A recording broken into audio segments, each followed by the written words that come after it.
यहाँ पे आज हम आपको बताने वाले हैं कि कैसे पहला में हमने देखा था क्लिप बोर्ड पे ये सारा का ऑप्शन यूज करना है, और ये अब सेकंड में हम फॉन्ट वाले टैब में आ गए हैं और यहाँ पे हम आपको सिखाएंगे कि कैसे यहाँ पे इन सारे ऑप्शंस का यूज करके आप अपने टेक्स्ट पे कमाल की आइडियाज लगा के आप यहाँ पे एक खूबसूरत पैराग्राफ बना सकते हैं। तो चलिए सबसे पहले यहाँ पे कुछ टेक्स्ट लिखा हुआ यहाँ पे आपको हिंदी में सपोर्ट दिख रहा है। तो सबसे पहले हम आपको बताने वाले हैं कि यहाँ पे ये क्या है। ये इसका नाम है फॉन्ट। फॉन्ट क्या होता है? जो लिखा हुआ है आपका उसको हम लोग फॉन्ट बोलते हैं, जिसको हम लोग लिखा हुआ टेक्स्ट, फॉन्ट का स्टाइल, फॉन्ट का साइज को हम लोग फॉन्ट बोलेंगे, जो आपको लिखा हुआ दिख रहा है। और हमने पहले ही आपको बता दिया है कि इसमें कुछ भी करने के लिए आपको पहले सिलेक्ट करने आना चाहिए। सिलेक्ट करना बहुत जरूरी है। सिलेक्ट करने के बाद ही इस पे कुछ भी फॉर्मेटिंग आपको दे सकते हैं। सिलेक्ट करने के बाद ही देखिए ये वाला हाईलाइट होता है। सिलेक्ट करने के बाद ही ये भी हाईलाइट होता है कि इसी टेक्स्ट पे ये होने वाला है। क्या करने वाले हैं? इस फॉन्ट का स्टाइल चेंज करने वाले हैं। ये अलग अलग तरह के आपको फॉन्ट्स यहाँ पे बाय डिफॉल्ट भी कुछ मिल जाते हैं, आपको डाउनलोड भी करना पड़ता है। तो जैसा आपको जरूरत रहेगा तो उस हिसाब से आप यहाँ पे अपना फॉन्ट चूज करके उसको लगा सकते हैं। तो मैंने एक फॉन्ट चूज कर लिया, एरियल राउंडेड। ठीक है, तो ये यहाँ पे जो भी फॉन्ट आप यहाँ पे डाउनलोड करेंगे या फिर बाय डिफॉल्ट यहाँ का है उसको आप यहाँ से चूज करके यहाँ यूज कर सकते हैं।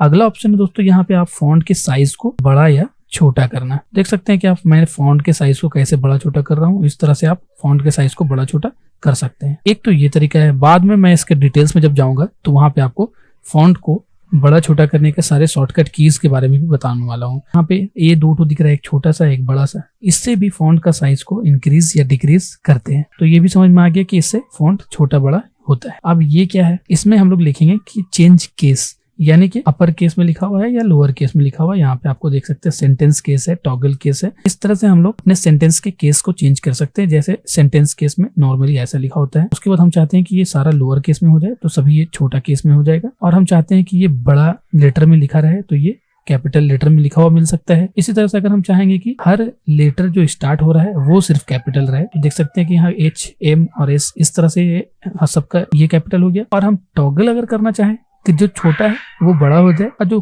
बड़ा लेटर में लिखा हुआ वो छोटा हो जाए। देख सकते हैं जितना छोटा लेटर में लिखा हुआ था वो बड़ा हो गया, जो बड़ा लेटर में लिखा हुआ था वो छोटा हो गया।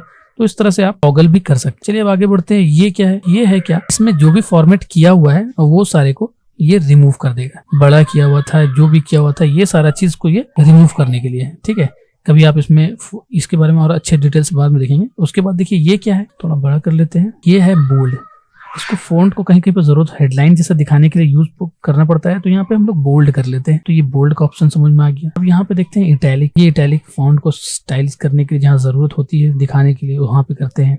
फिर यहाँ पे अंडरलाइन आता है, क्लिक करेंगे तो अंडरलाइन हो जाएगा। एक बगल में एक एरो जैसा दिख रहा है, इस पे जैसे क्लिक करेंगे आपको डबल लाइन में अंडरलाइन चाहिए या डैश डॉटेड, इस तरह से आप अलग अलग स्टाइल में और मोर अंडरलाइन पे जाके आप यहाँ पे और अंडरलाइन का कलर भी आप चेंज करके निकाल सकते हैं। तो इस तरह से आप अंडरलाइन बाय डिफॉल्ट यही रहता है, सिंगल। ठीक है, तो समझ में आइए कि अंडरलाइन, बोल्ड, इटैलिक कैसे होता है। अब ये दोस्तों स्ट्राइक थ्रू, कभी कभी इसकी जरूरत पड़ती है कि लोगों को दिखा के बताना पड़ता है कि इस तरह से ना लिखे, उसको लिख के ऐसे स्ट्राइक थ्रू करके दिखाना पड़ता है। तो इस तरह से यहाँ पे क्लिक करेंगे तो स्ट्राइक थ्रू आ जाएगा। अब देखेंगे हम लोग यहाँ पे x2 और ये क्या है। ठीक है, तो यहाँ पे मान लीजिए कि हम x लिख लेते हैं और 2 लिख लेते हैं। ठीक है, अब हमको बनाना है क्या, स्क्वायर, यानी ये जो 2 है इसको x स्क्वायर पे दिखाना है। ठीक है ना, a स्क्वायर b स्क्वायर का फॉर्मूला लिखते हैं ना, उस तरह से यहाँ पे से क्लिक करेंगे तो a स्क्वायर। ठीक है, उसके बाद वापस वहीं पे ऊपर ही लिखाएगा। देखिए ऊपर ही लिखा रहा ना, तो यहाँ पे आपको क्या करना होगा, जब उस पे क्लिक करेंगे तो वापस से इसको क्लिक करना होगा, तब से फिर इसके बाद आपको लिखाना शुरू होगा x square plus y square. अब इसको स्क्वायर बनाने के लिए क्या करना है, तो भी वैसे कर ले,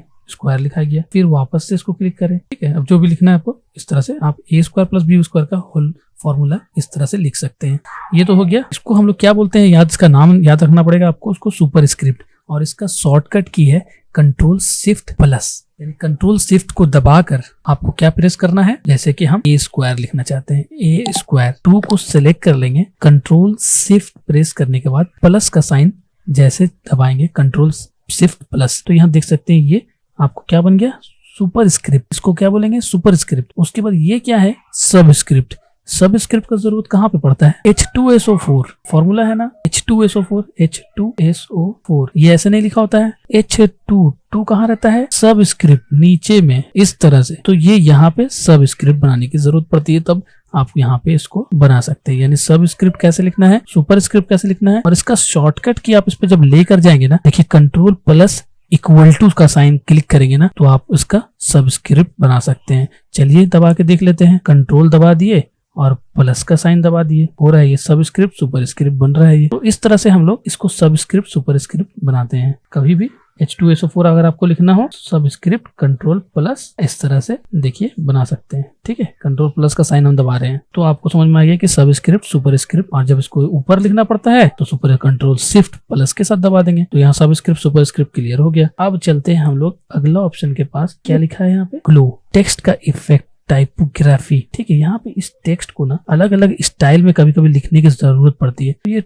टेक्स्ट का एक स्टाइल है, तो आपको जब जरूरत इस तरह का अगर जरूरत जहाँ पे होगा कलर का प्रोजेक्ट निकालने की जरूरत मैक्सिमम पड़ता है ये, तो इस तरह से आप इसको रिफ्लेक्ट अलग अलग स्टाइल का आप यहाँ पे देख सकते हैं। तो इसका काम क्या है? ये आउटलाइन है। देखिए टेक्स्ट के किनारे का जो बॉर्डर है ना वो इसका आउटलाइन को ही हम लोग देखिए अलग अलग स्टाइल से इसको देखिए आउटलाइन दिख रहा है रेड में, तो शैडो लगाने गए हैं। इस तरह से ये रिफ्लेक्शन है, ग्लो है, नंबर स्टाइल है, ये जिस तरह से भी आप करेंगे तो ये सारी चीजों को आप यूज करके अपने टेक्स्ट को क्लियर बना ले। टेक्स्ट हाईलाइट कलर, यानी ये टेक्स्ट जो है इसका बैकग्राउंड कैसा रहेगा, टेक्स्ट का हाईलाइट कैसा रहेगा। देखिए ये इसका टेक्स्ट का हाईलाइट कलर है सब। ठीक है, तो जो कलर का आप देंगे उस कलर में ये हाईलाइट हो जाएगा। अब यहाँ पे टेक्स्ट का कलर लेना चाहते हैं, इसको सिलेक्ट करिए, सिलेक्ट करके रेड दबा दीजिए। सिलेक्ट टेक्स्ट का कलर अब आपको रेड दिख रहा है। तो इस तरह से आप टेक्स्ट का कलर को भी और टेक्स्ट का बैकग्राउंड को भी आप यूज कर सकते हैं। अब हमने इस पे टेक्स्ट का कलर चेंज कर दिया है, इसका टेक्स्ट का साइज सब कुछ चेंज कर दिया है। अब हमको बार बार जाकर अंदर में इसको हटाना, नो, यहाँ पे इसको सिलेक्ट करना होगा, आपको सिलेक्ट करके इसको हटाना होगा, नो बैकग्राउंड, फिर यहाँ हटाना होगा। तो हम लोग के पास क्या ऑप्शन है ना, ये मान लीजिए कि इसको यही रहने दीजिए, ये बैकग्राउंड इसको यही रहने दीजिए, या फिर ये वाला रहने दीजिए। अब आपको जरूरत क्या है, एक बार में भाई हमको सब हटा दो इसमें कुछ भी, तब जरूरत पड़ता है यहाँ पे रिमूव ऑल फॉर्मेटिंग। इसमें जितना भी फॉर्मेट था ना सब हट गया, सिर्फ ये बैकग्राउंड वाला रह गया।